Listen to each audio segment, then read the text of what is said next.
Halo guys, inilah kalau orang Batak pesta memotong daging babi. Nah, ini kalau orang Batak guys,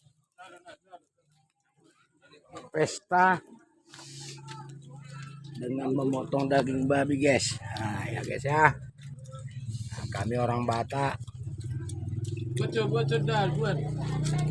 kalau pesta motong babi, ini tadi ada 3 ekor babi dipotong guys ya.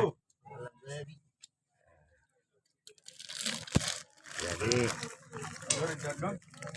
biar rekan-rekan tahu, beginilah caranya orang Batak kalau mengadakan pesta pernikahan atau pesta apapun itu, gotong royongan itu kebersamaan. Guys ya,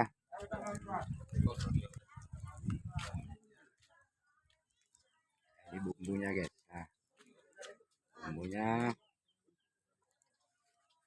ini dagingnya.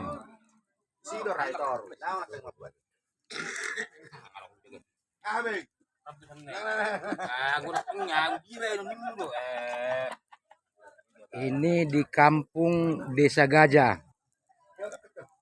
Kabupaten Asahan.